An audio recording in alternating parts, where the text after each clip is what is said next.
Tennessee actually was a big part of the piece that The Athletic did, which I thought was very well done.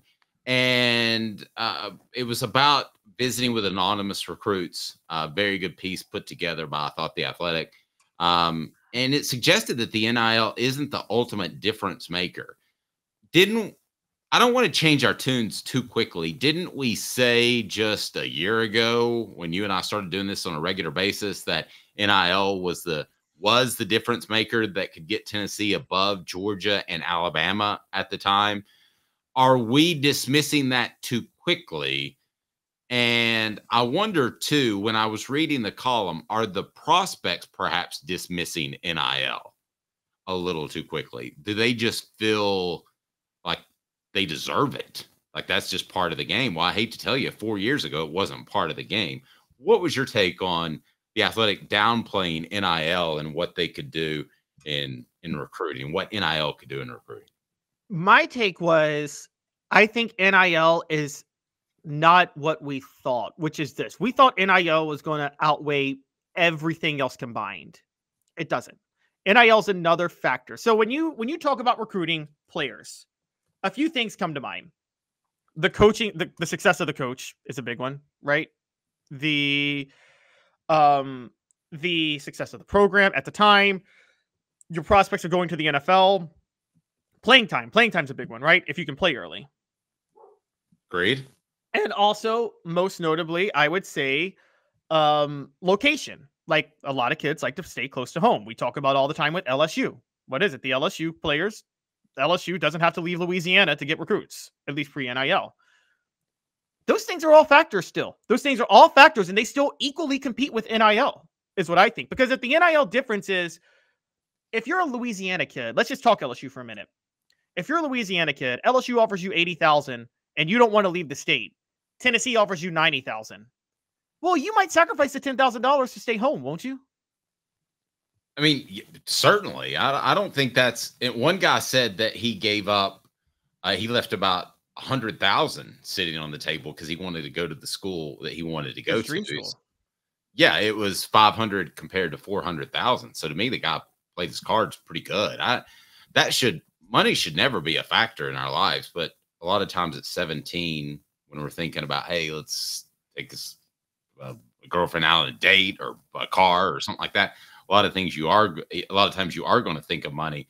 But if your pursuit is more along the lines of winning championships and being the best player you can be, I believe you're going to have a better result. I also believe you're going to enjoy college life a lot more at some programs other than others. And I think Tennessee is one you're going to enjoy your time there, perhaps more than a Georgia, which seems a little bit more like a college football factory.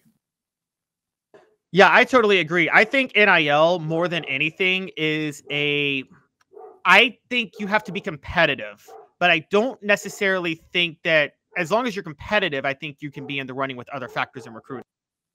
Some other interesting takes. Who were the nicest coaches you met during the process from schools you didn't sign with? Sonny Dykes and Jim Harbaugh at Michigan.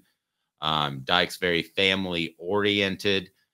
This person says, I really like Georgia coach Kirby Smart, ex-defensive backs coach Fran Brown, Miami defensive coordinator Lance Guidry, executive director Dennis Smith. Florida's Billy Napier is a really good dude.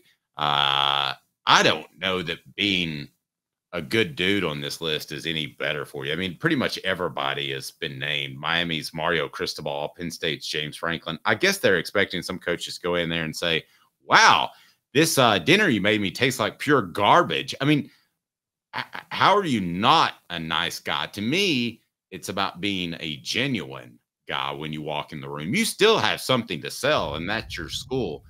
I don't necessarily care if Josh Heupel is nice. I want him to be decisive, and you want him to be very directive in his approach to who he signs and who he doesn't.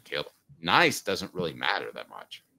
No, nice. You just need to be honest. I mean, guys, Dave, you can say this because he was a sociopath, as you always say. Butch Jones was nice on the trail, wasn't he? He told you what you wanted to hear, and then he lied to you. I mean, I think players respect honestly, now you've covered recruiting more than I have. Most prospects aren't stupid enough to fall for the nice sociopath, are they? A lot did with Butch. Until that was a point I was trying to make earlier. Until Butch, it came out that he was sociopathic. He still had success. But you had to know he was sociopathic. I think, like, for instance, I don't think Lane Kiffin lied a lot on the recruiting trail. I don't think he lies a lot at all. He doesn't. He seems very direct, honestly. You can tell me you know him more than I do, but Lane Kiffin seems like, I'm not here to be your friend. I'm here to coach you. Period. End of story. That's true. It's very true. I think most of the people are like that we're talking about, the successful ones. I don't think Kirby Smart necessarily cares about you after. Does Josh Heupel care about you after? I don't know how to really look into his heart, Caleb, but it's been long enough now, the point I was trying to make earlier, that it seems genuine to me. That's both on and off the record. Yes, I think so too. I think Heupel is genuine with that. I think Kirby Smart is genuine. I think Kirby Smart's I've having watched him a little bit, I think he's an honest guy. I'll tell you who actually was a bit fake in his recruiting, I bet, early in the day, because I saw it with the media. Guys, go back and watch old Nick Saban interviews when he was at LSU in the early 2000s. He was so much nicer to the media than he is now, because he realized he didn't have the cachet to be such a, as you would say, jackwagon, Dave.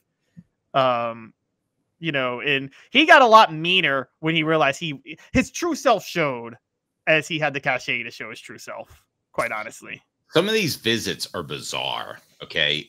These are visits that just didn't happen before NIL. So they said, which school do you think spent the most money on your visit and why? One person says Penn State. I went to an unofficial visit, but it was like an official visit. They picked us up in a Mercedes-Benz truck, took us to the game, gave us a tour, food in the works. Michigan had 3 taco food trucks. Said he'll never forget it. UCF took them to a seafood restaurant, Top Golf. UCLA said they went to dinner a couple of times on visits. It was Mother's Day weekend. They did extra stuff for my mom. Remember, you used to just be able to spend one night on a visit. They apparently did the whole weekend. Texas had a big recruiting weekend with a Lamborghini and Rolls Royce out on the field. They took us to a good steak dinner right after. So are we sure that wasn't when Eric Dickerson was being recruited back in 1981? Maybe. This is not SMU. This is Texas. Well, Eric Dickerson took a car. No, he took it from Texas A&M. Yes, he did. He went to SMU. My question is, I think Josh Heupel is painted as the offensive guru that is ahead of the curve in NIL, but should we look at Steve Sarkisian? There has to be a perfect combination between Lane Kiffin, the salesman, and Nick Saban, the program builder. Could Sarkisian be closer to that than we at first thought? You're not a big Sark guy. I'm beginning to be won over. I think Kirby Smart is that. I think Kirby Smart's the salesman and the program builder. Oh, now I think Kirby Smart's on another level. I'm talking about a lower level. I think he's the best. I think he's the best recruiter in college football. I'm not just that he's at Georgia, by the way. I think Kirby Smart cannot recruit anybody. I could potentially see Sark being a good recruiter. Sark just seems a little awkward to me, though. Kind of like Lane. He still comes across to me as a little bit awkward. He seems less awkward to me than Lane. Maybe less awkward, but he still comes getting somewhere towards the middle. I think the perfect coach just probably retired. I think the closest thing to being the next perfect coach is probably at Georgia. So we're talking about everybody else. Well, I think Kirby Smart's actually a more perfect recruiter than Nick Saban is, if I'm being honest. Who do you think you would connect? Who do you think would be the better combination in your home? Kirby Smart or Nick Saban? Take Nick Saban's legacy out of it. It's Kirby. It might be Kirby. It's Kirby. They don't. Also, by the way, the best who you would really connect. Let's call it what it is. The coach you'd connect with most in your home is Ed Orgeron. That dude probably knows how to talk to recruits and their parents when he's not drinking. No, I would think so. Although there was a certain prospect whose grandmother asked him to leave on Sunday night when he'd been having a little bit too much fun.